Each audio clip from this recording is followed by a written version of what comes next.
Assalamualaikum warahmatullahi wabarakatuh. Selamat sore menjelang buka puasa. Bertemu lagi dengan saya yang akan membersamai teman-teman 7 menit ke depan di acara terbaru kita, yaitu Talkshow Ramadan. Ya, biasanya di acara Talkshow Ramadan ini kita ngobrol asik dengan beberapa tokoh mengenai berbagai sudut pandang dan perspektif. Nah, kali ini kebetulan kita sudah kedatangan Kiai Muda dari Kota Malang. Selamat sore menjelang buka puasa, Ustadz.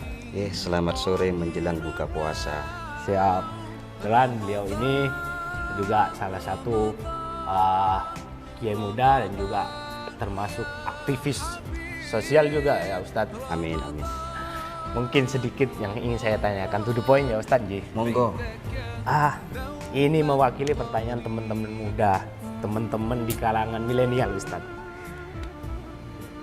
Dari sudut pandang Ustadz selaku juga Kiai muda, apa sih keutamaan dalam Al-Quran ini, terutama ketika kita aplikasikan di bulan Ramadan ini, Ustadz? Oke, terima kasih. Ini tuh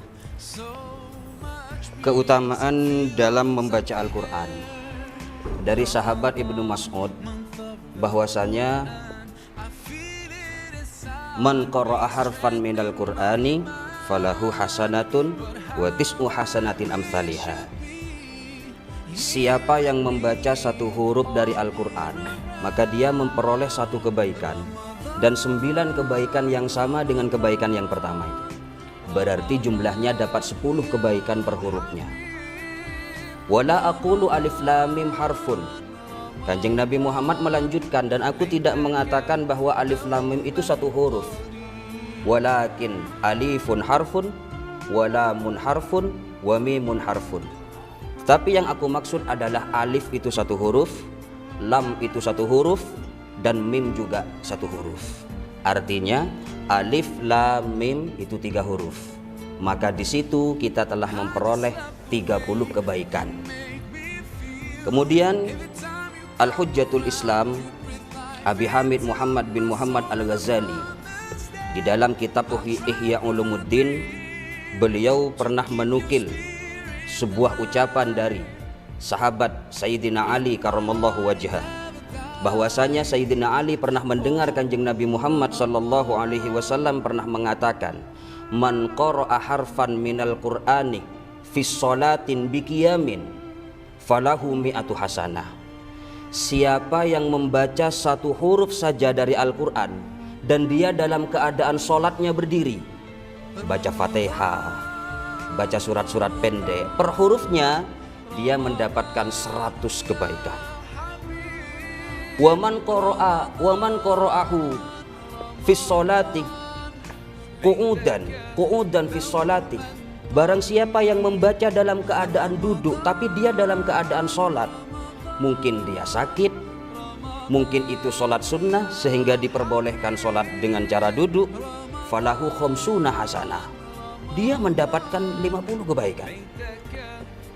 Waman qara'ahu bighairi sholatin biwudu'in falahu khamsun wa isruna hasanah. Barang siapa yang membaca satu huruf dari Al-Quran dan dia punya wudhu tapi tidak sholat, mungkin selesai sholat isya tahlilan, mungkin dia sholawatan, di situ adalah qad ja'akum, itu ayat Quran, per hurufnya Allah berikan pahala 25 kebaikan. Wa man qara'ahu bighairi sholatin bila wudu'in, dan siapa yang membaca di luar sholat dan dia tidak punya wudu, falahu asyratu hasanah. Orang itu yang memperoleh 10 kebaikan. Mungkin dia mau berangkat kerja, nyetir sepeda motor, nyetir mobil, lisannya selalu mengucapkan kalimat-kalimat Al-Quran. Di situ per hurufnya dia mendapatkan 10 kebaikan. Dan ini di luar Ramadan. Lalu bayangkan seandainya kita sholat tarawihnya 20 kali, 20 rakaat tiap malam full 1 bulan. Kita berdiri di situ membaca Fatihah, membaca surat-surat pendek, pahala apa yang diberikan Allah kepada kita? Mungkin di Ramadan ini kita pergi bekerja, Lalu di perjalanan kita selalu mengatakan membaca ayat-ayat Quran, pahala seperti apa? Yang kita tahu bahwa Ramadan pahalanya dilipat gandakan oleh Allah Subhanahu wa taala. Anak-anak zaman milenial mustahil tidak bisa baca Quran. Mustahil dia tidak hafal kul huwallahu ahad. Mustahil tidak baca Al-Fatihah. Mustahil dia tidak hafal kul a'udzu birabbin nas. Maka mari galakkan baca Quran. Biarpun tidak punya wudhu, tidak apa-apa. Pahalanya dilipat gandakan oleh Allah karena ini di bulan suci Ramadan. Seperti itu. Luar biasa sekali jawaban dari Ustadz tadi, akan memotivasi kaum milenial. Bayangkan teman-teman, Ustadz tadi menyampaikan kita tidak punya wudhu, pahalanya tetap 10 kebaikan. Kita punya wudhu, kita di luar sholat itu 20 kebaikan. 25 kebaikan bahkan. Ditambahin ini sama Ustaz. Apalagi ketika kita punya wudhu, kita dalam melakukan aplikasinya sedang sholat itu bahkan 100 kebaikan. Dan apalagi kata Ustaz tadi, ketika ini dilaksanakan di bulan Ramadan seperti yang kita tahu, maka kebaikannya akan dilipat gandakan. Berapa besar kebaikan yang akan kita dapatkan dari membaca Al-Quran ini. Mungkin ini Ustadz kita isi Ramadan dengan membaca Al-Quran. Kita isi Ramadan dengan membaca Al-Quran. Itu kalimat terakhir kita pada acara hari ini. Terima kasih. Kita berjumpa di lain kesempatan. Wallahu muwaffiq ila aqwamit thoriq. Wassalamualaikum warahmatullahi wabarakatuh. Terima kasih Ustadz. Sama-sama.